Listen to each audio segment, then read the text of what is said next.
биздин айыл жердин сулусу. Кузей биздин Мурас айылыбыздын тарыхын айтып берет деген ойдомун да. Ona kuyup ketти окшойт.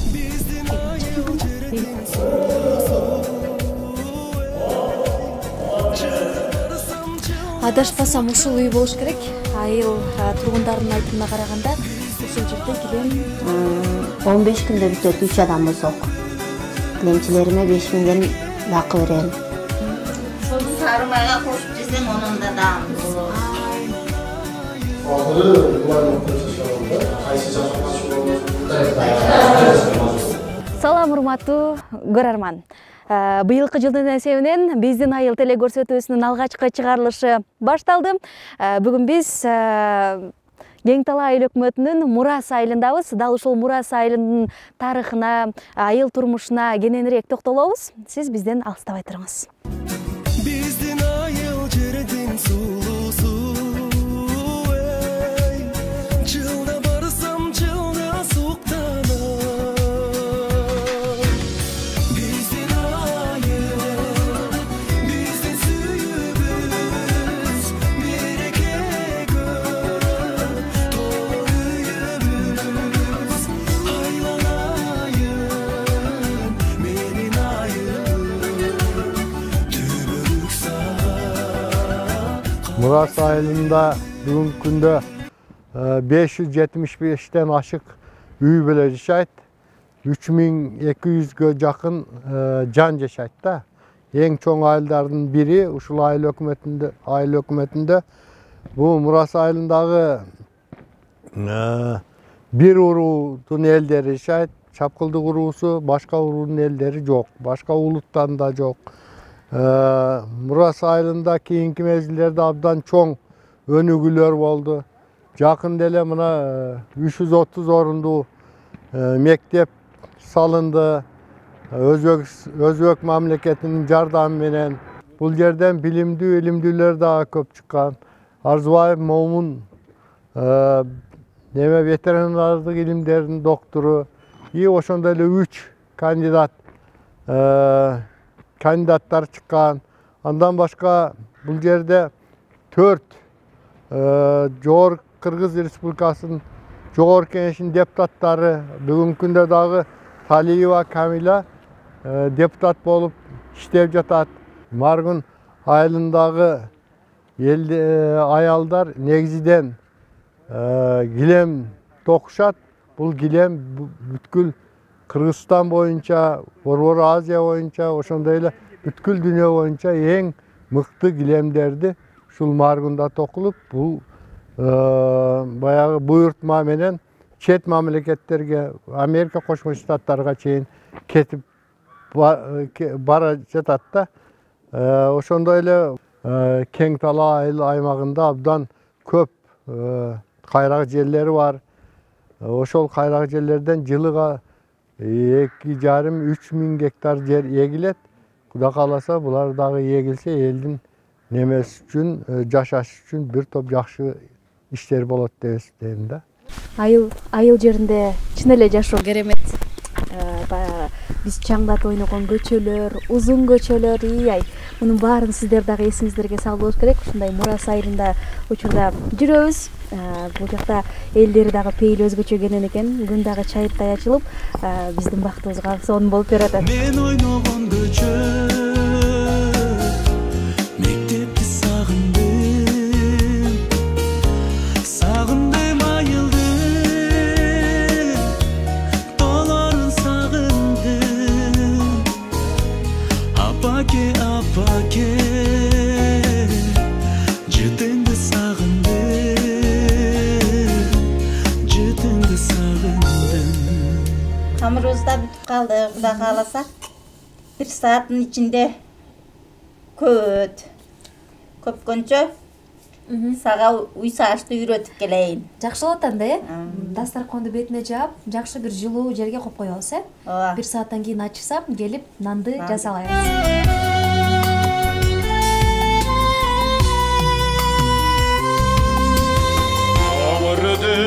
Жайлуу жашыл көр, коңур желдүү salkın asıl jir koktu beles küngöy teskeyde koy kaytargan günüm sağınan.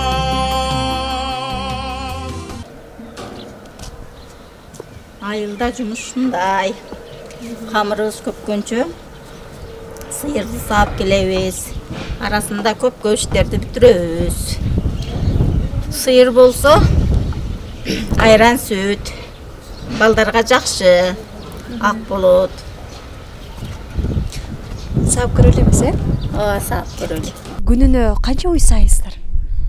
Күнүнө азырынча бирөө эле.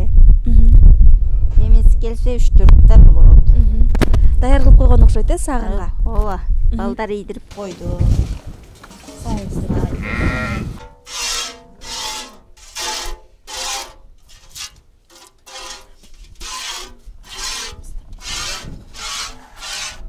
Сиз деген уйду саатсаңыз аябай оңойдой сезилип атат.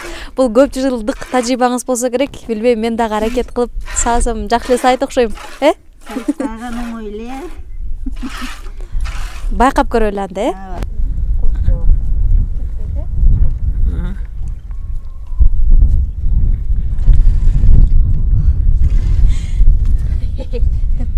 Теппейт.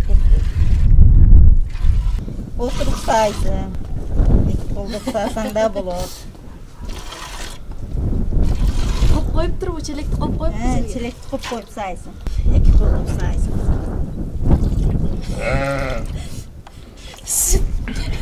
Чыкпай. Мен саасам негедир окшошпой атат. Каттыгыраак сааш керек. Көп чыгат экен саасаңыз. Отуруп сайбыз биз. Колдоп сай бер. Да кааласа Шарлотта үйрөндү, сыйыр саашты. Үйрөндүмбү? Кыйналып кеттим эле болду. Ошондо уйду дагы саап бүттүк. Буйруса, дагы 1-2 жолу аракет кылсам жакшы эле өздөштүрүп кетчү деймин. Кыйын экенсиң деп атышат, Айтор. Эми болсо, наныбыз ачып калды болуш керек. Наныбызды жабалы, тандырга нан жапканды деле үйрөнүп кетейин буйруса. Жөн кетпеш керек, үйрөнүп аракет кылып кетиш керек. Geldi salkın asıl jir koktu beles küngöy teskeyde koy kaytargan günüm sağınan. Tündüğünün tütün bolatım apam japkandan bu sağın. Өзгөчө алыста жүргөн мекендештерибиз апам жапкан нанды сагындым деп айылдагы тандыр нанын сагынгандар болсо керек. Алардын бири биз дагы ушинтип айыл нанын болгондо дагы буудай ундан жасалган тандыр нанын биргеликте жасайлы деп турабыз. Азыр Айтолкун апа экөөбүз буудай ундан жакшы нан жасайбыз, Бизде ушинтип зубала кылат. Тоголот өрөйүн, зубала кылып. Тандырга басабыз пиширип. Канча нан чыгардык? 7 эле нан чыкты. Бирок жакшы жайганда болот окшойт анда, жакшы жайганда кенен кесир, анан чоңураак нан болот экен да. Жайганда да көрөт экенбиз да. Будайындан болгон нанды бышырабыз тандырга.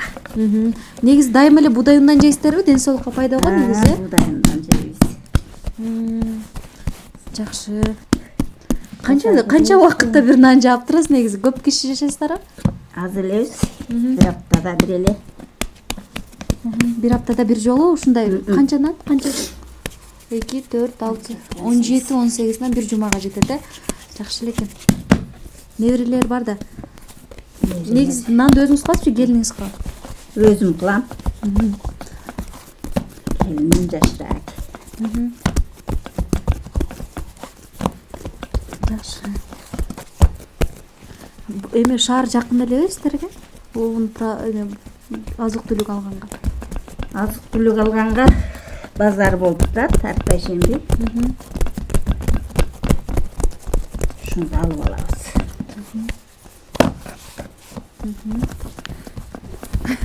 Узарбайт го десең. Мындайча кылбайбызбы?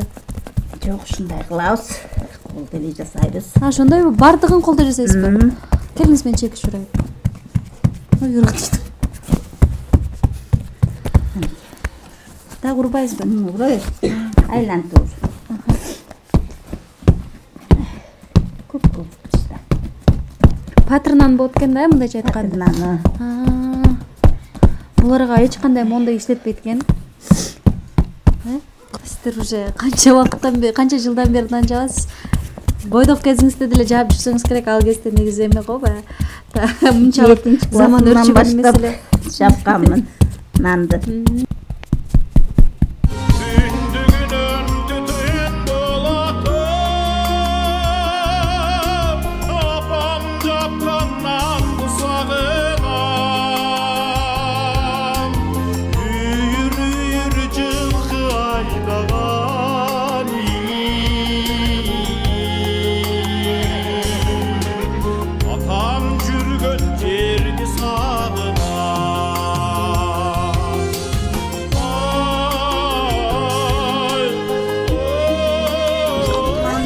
Başladık. Başlay.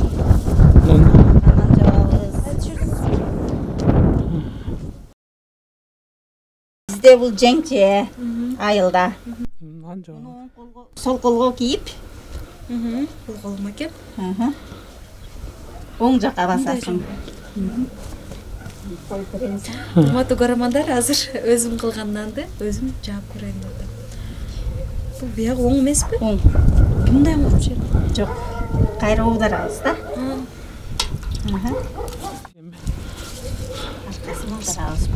Урматтуу көрөрмандар, нан жапкандам өзүм кылган нандарды тандырга уруп көрөйүн.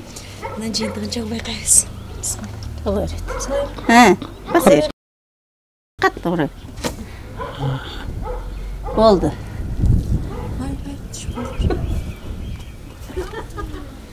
Ого! Чаптым. Басылды. Мына кичинесинен бас энди о астыга. Үйрөнүп алдым окшойт, эми нан жаап иштейт окшондой болду. Нанды суулайт экен. Суулаганын эмнеге дегенде, нан артка албайт экен, жакшы жаалат экен. Биз суулап атабыз. Мында деп туруп, азыр тандырга урабыз. Тандырга нан жабуунун дагы өзүнчө бир сыры бар экен. Башкача сезимдери болот экен, толкундоолор болот экен. Азыр тандырга нанды уруп көрөлү. Бисмилла деп. Бисмилла. Ал жакка урайын. Бош жерге. Жаптым. Жаптым. Экөө тийип калды окшойт. Нанды бышырыш үчүн чогубузду ачабыз. Тандырдын сыры ушундай. Чок менен бышат наныбыз. Жолчусу барбы?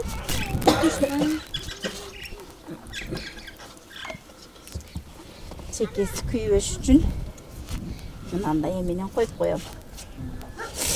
Мен жакка чок ачпайсызбы? Жок, эми ачылат. Бети катса суу чачабыз. Чырайлуу болуп чыгат. Суунун жардамы менен, Суунун жардамы менен. Сиздин нандарыңыз чоңоюп кеттиби? Мен кемим жетеби? Чок чыгып кетет окшойт. Кадимден бушуу алдында турат, кызарып баштады окшойт. Эми нан бышканча айтылган апа маектешели көбүсү. Канча убакыттан бери ушул тандырдан нан жаап, ушул жактын келинисиз? Ошону айтыңыз. 25 жылдан бери тандырга нан жабам.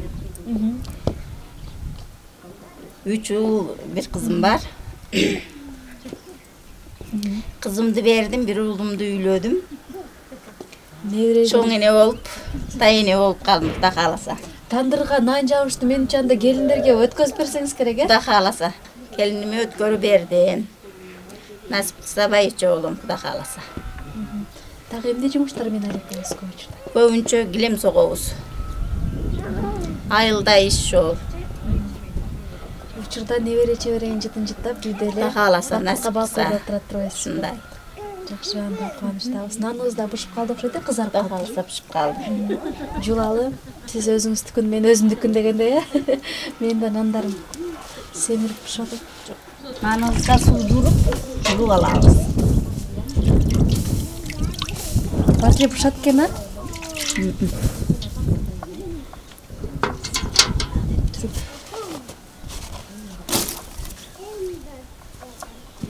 Бисмилла, нанды жула баштадык. Кудай кааласа наныбыз пишти. Ай, бах чиркин ай, өзгөчө нандын жыты. Караңызчы, керемет жыттан атат. Эми болсо мен азыр өзүм тандырга урган нанымды жулайын, бышып калыптыр.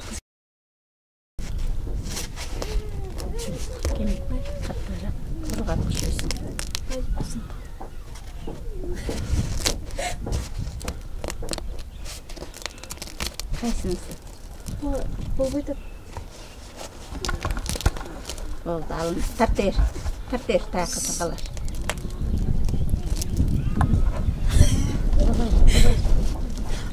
Мына күйүп кетти окшойт. Күйген жок. Жыты. Мына не алайын? Жылын басат. Таткырап кегіле. Таткыр. Ох, жыты чыкты.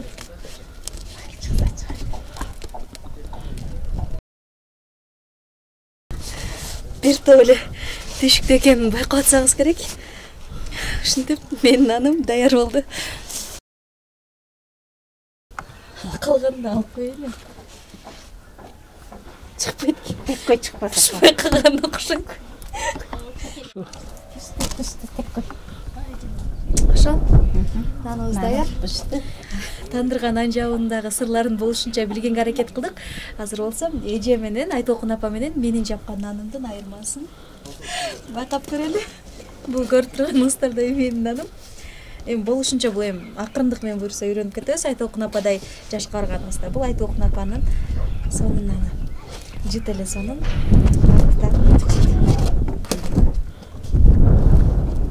Бирок биринчи жабышым өзүм нанын жазалап, өзүм камырын кылып, анан өзүм тандырга урдум. Бул башталышы буюрса чоң бир нан жапканга жарай турган, нан жаба турган келин болобуз деген ойдобуз.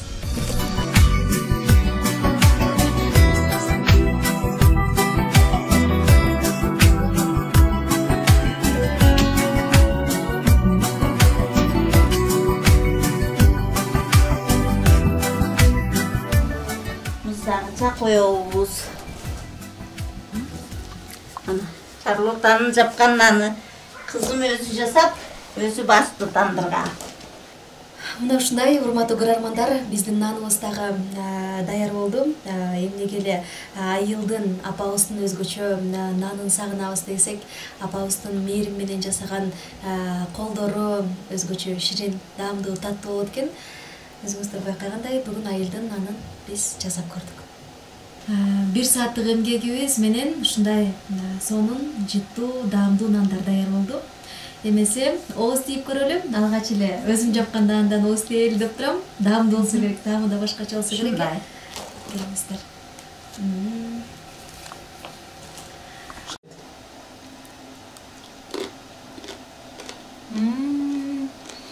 Сонун, даам укмуш, өзүм жасаганым үчүнбү?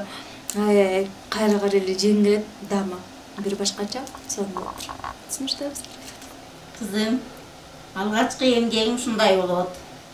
Биринчи жолу жаап аткан болсоң, ширин болот.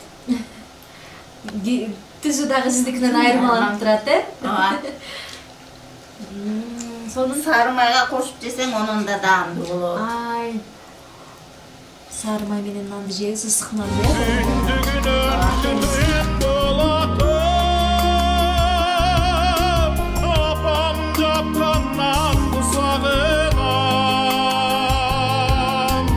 Үйүр жылкы айдаган.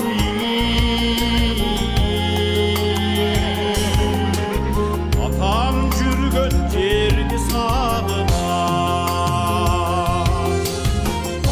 Ошо Айтолкун апа, рахмат. Бүгүн ошол айылдын турмушунун четин көргөзгөнгө аракет кылдыңыз. Мен дагы өздөштүрүп алганга аракет кылып үйрөнүп алдым. Сизге рахмат айталы, буюрса келип туралы. Кудай кааласа келип тургула. Рахмат сизге. Мына урматтуу көрөрмандар, айыл турмушунун күнүмдүк жашоосун болушунча чагылдырганга аракет кылдык. Көргөзгөнгө, өзүм дагы көргөнгө аракет кылдык. Ал эми мындан ары дагы сапарыбызды уланталы, кызыктын баары алдыда дейли, алыстабай турабыз. Гүлдөр көп карайбыз көктөлөп, түстөр артырды, ак сары кызыл көк, түстөр артырды, ак сары кызыл көк. Класс котту, мектеп билим булагы, ак сарайдан алып иштеп, ардактайбыз биз аны.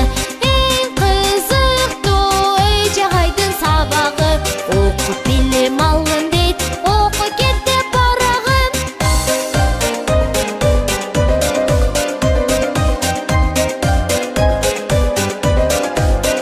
Мурас айылындагы Мурзабек Баетов атындагы орто мектептин сыртында турабыз. Сырттан караганда чындыгында көпчүлүктүн көңүл буруусуна ээ болгон кооз мектеп экен, жаңы салынган экен. Анан сиздер дагы биз менен бирге болуп турсаңыздар, алдыда кызыктуу маалыматтарды бергенге аракет кылабыз. Учурда болсо окуучулар сабак өтүп жатышкан экен.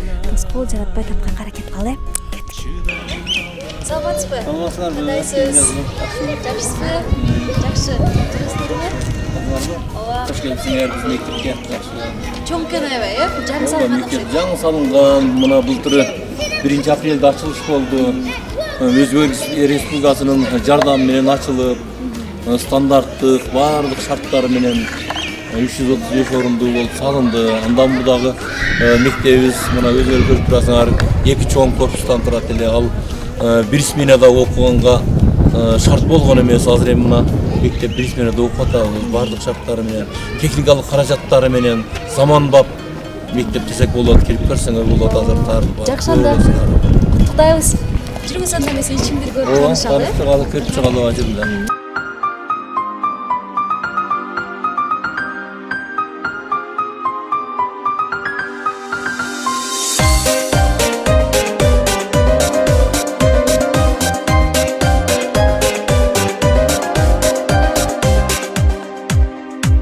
Биздин мектеп Лейлек районунун Мурас айылында жайгашкан. Баарыңыздар көрүп тургандай, биздин мектеп быйыл 2022 жылы 1 апрелде колдонууга берилген. Бул мектеп заманбап стилде курулган. Мектепти кыргыз, өзбек мамилелерин чыңдоо максатында Өзбекстан тарабынан бизге ушул заманбап мектеп курулган. Бул мектепте бизде 44 мугалим эмгектенет, 545 окуучу окуйт. Биздин мектеп бир смендүү. Жалпысынан балдардын билим алуусуна баардык шарттар каралган. Себеби мектеп жаңы болгондуктан бул жерде бизге баардык билим алууга шартыбыз бар, жетиштүү десек болот. Себеби биз баардык акыркы үлгүдөгү компьютерлер менен, интерактивдүү доскалар менен камсыз болгонбуз. Ошондой эле заманбап ашкана, спортзал, мини футбол аянтчалары дагы бар. Албетте, бул үчүн биз өзүбүздүн президентибиз Садыр Жапаровго, ошондой эле Өзбекстан президентине дагы терең ыраазычылык билдиребиз. Ушундай тоолуу аймакта жашап жаткан окуучулар үчүн бул чоң стимул деп ойлойм. Ушундай мыкты мектепте окуп билим алганына бул стимул болот. Соңку чек ара кырдаалында мекенин коргоп жатып, баатырларча курман болгон Жаныбек Якупов дагы дал ушул Мурас айылында жарык дүйнөгө келген. Айыл тургундары, мектеп мугалимдери, жаштар дал ушул баатырдын эрдиги менен сыймыктанып келишет. Жаныбекке мен ушул 5-класстан баштап класс жетекчи болдум. 5-класста ушул класс берилди. Класста 15 бала, 15 кыз болчу. Ошолордун ичинде Жаныбек так ушул сиз олтурган жерде олтурчу 5-класстан баштап. Анткени эң акыркы партага олтурганын себеби дагы ошол Жаныбек ушунчалык бир албеттүү чоң жигит болчу да. Анан бою узун болчу. Анан ошондуктан ушул жерге бир бою узун дагы окуучум бар эле. Ошол экөө ушул жерде 11-класска чейин билим алды. Жаныбектин мүнөзү кандай эле? Мүнөзү абдан бир дайыма жылмайып, бир эгерде бир урушкан сөздөрдү айтсаң дагы эле күлүп, дайыма күлүп жүрчү да. Ошол күлгөн мүнөзү, жумшактыгы менин эсимде калды да бул. мекендин баасын өмүрдөн кымбат көрдү деп мен айта алам да. Бул кийинки мен окуучуларыма дагы ушундай мекендин баасы өмүрдөн кымбат экендигинин мисалы боло алат деп айтып кетмекчимин. Элесиң дайым жүрөктө. Сыймыктанып, сени бүгүн эскерип, жаратканга бейишиңди бер дедик. Таазим кылып гүл чамбарды коебуз. Арыстаным турса сага эстелик. Өлгөн жоксуң жүрөктөрдө сакталып, элиң үчүн түбөлүккө даңкталып, шейит болдуң баатырларча шуңкарым, ата журтка берген антың аткарып.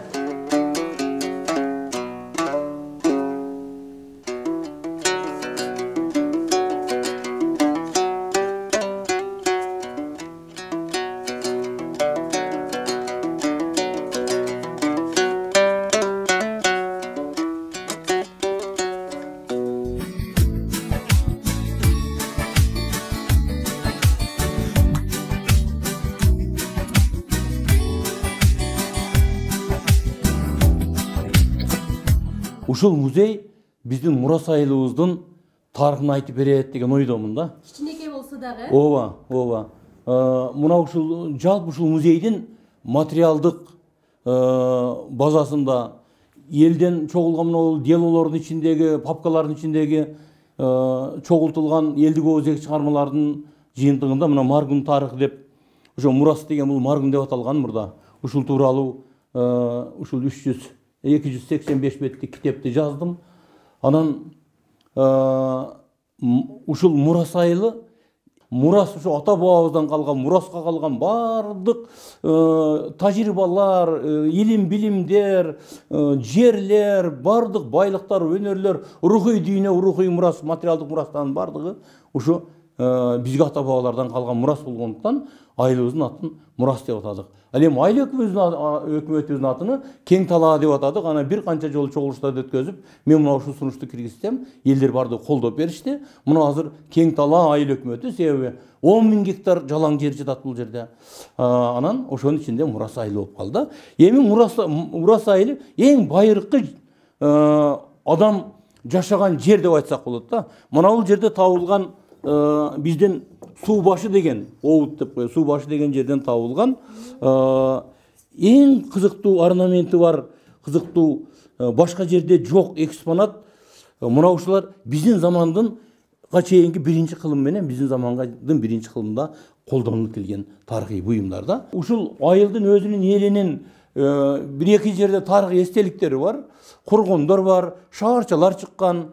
Москвалык археологдор Брыкин келип казган ошолунда 12-нчи кылымдагы шаарча жана бышкан кирпичтер табылган.